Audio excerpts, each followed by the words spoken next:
Hey there, crafty friends! It's Tina here from the Scrappin Rabbit blog, and I'm so excited to be participating in the Newton's Nook Deck the Halls with Inky Paws Hop.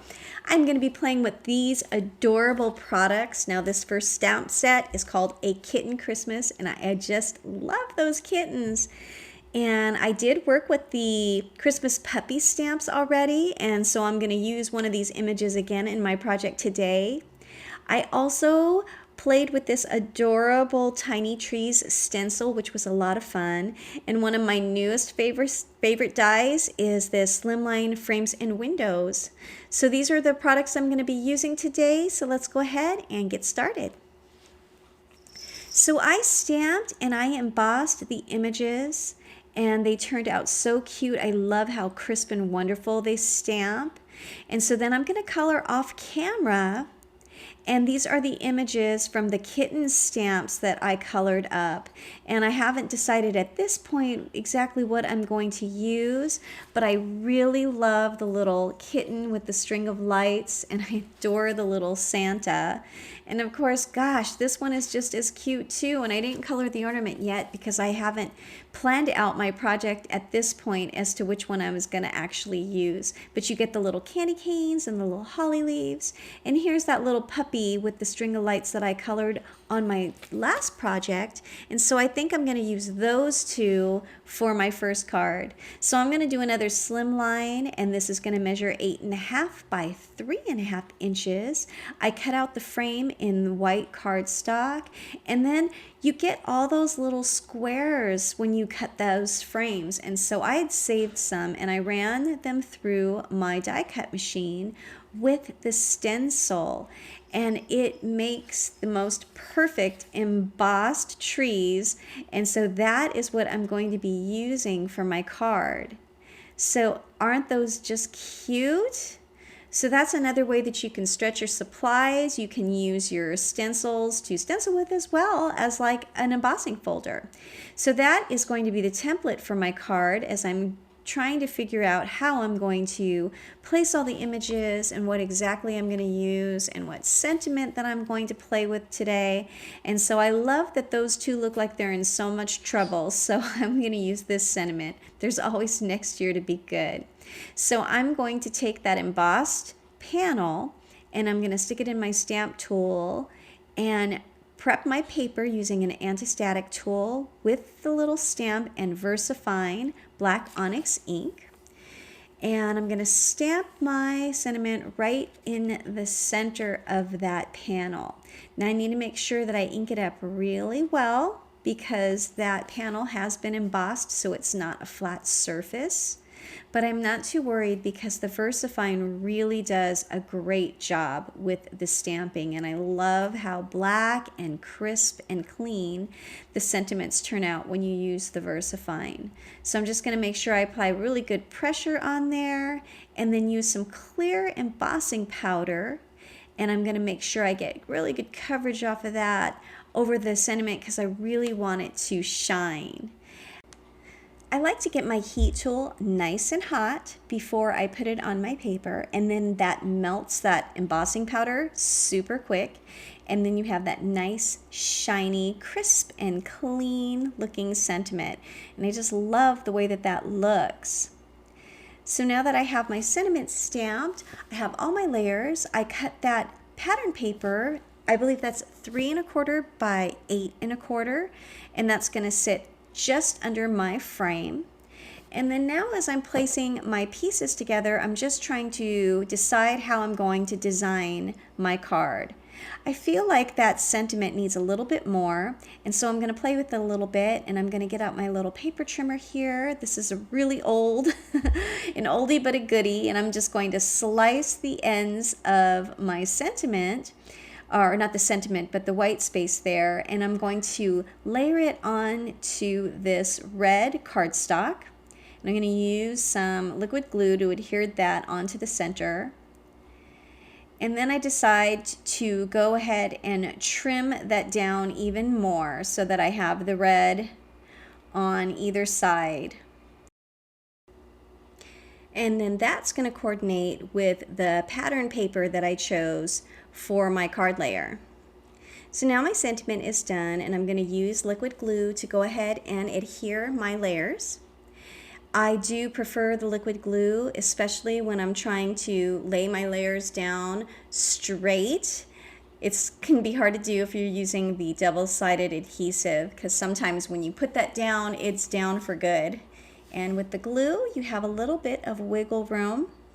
I'm going to go ahead and adhere all of my embossed squares into the center openings there. And I love the way that those trees embossed. They really embossed so nice. And then I'm going to go ahead and adhere that layer onto my slimline card base. Again, using the liquid glue.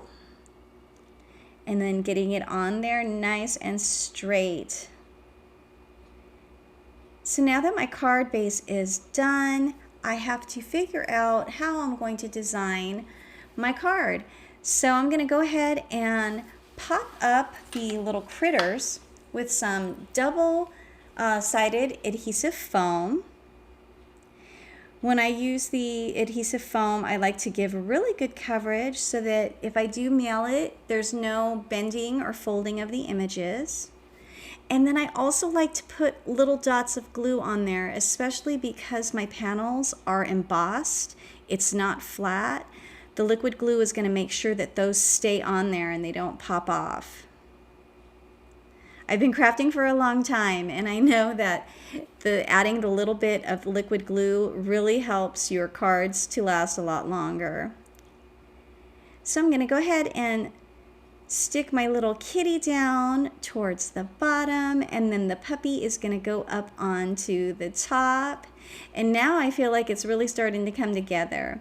Now I did color those little holly leaves with the berries, and so I'm going to decorate my sentiment panel with those little hollies, and that's going to give it that extra special touch and really bring out the whole Christmas feel for this card.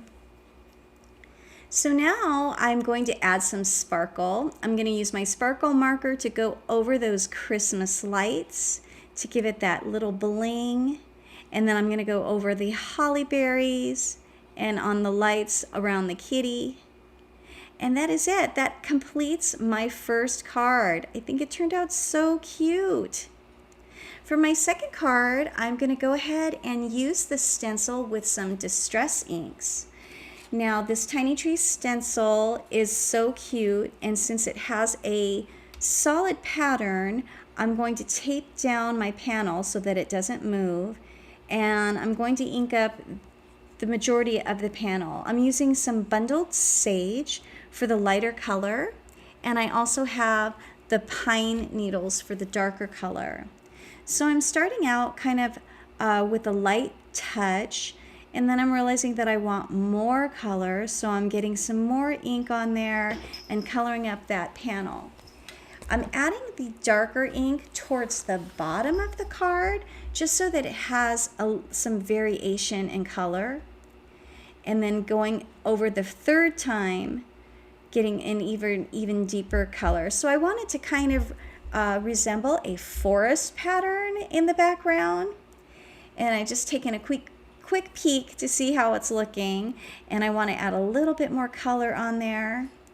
And once I have it all inked up, I'm going to get the sparkle. The Nouveau Glimmer Paste is one of my favorite things to use with a stencil, and I love how it takes on the color of whatever inks you have underneath. I'm going to be very generous, and I'm going to go ahead and spread that into all of the little trees.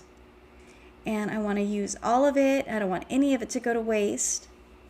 And then I'm going to just get it all filled in, leaving the very bottom part of my panel without any of the trees and sparkle.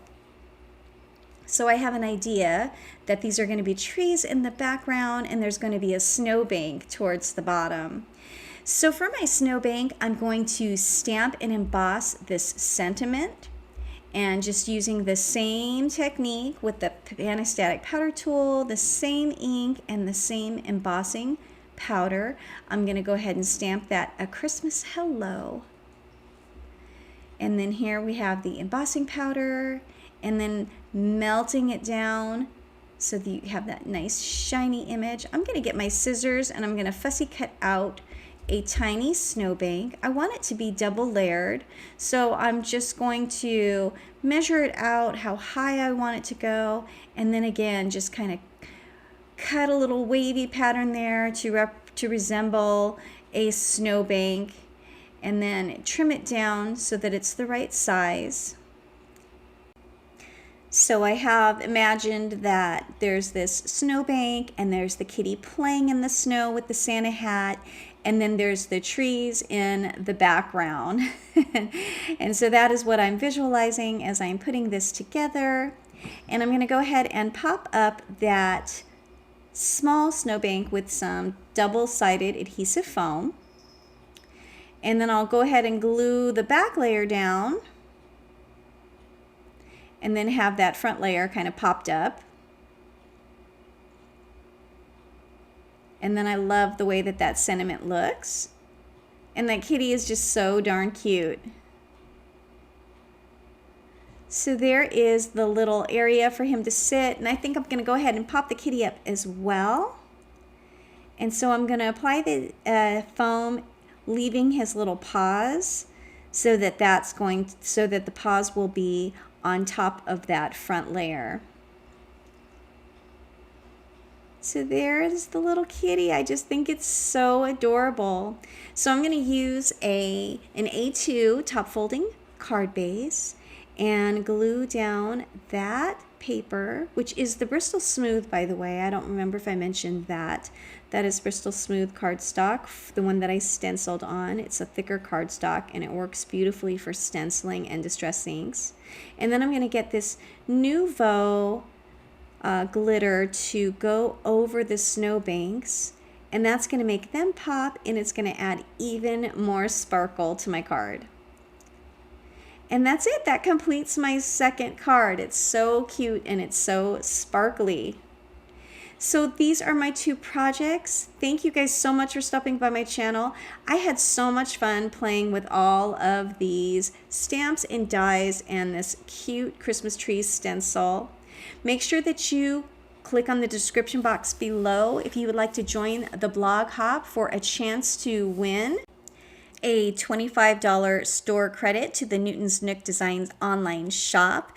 There's going to be 2 winners selected, which is so exciting. And there's also a sale going on as well. So again, the link is in the description box below. Thanks again for stopping by. I hope you have a wonderful day. Till next time, happy crafting. Bye for now.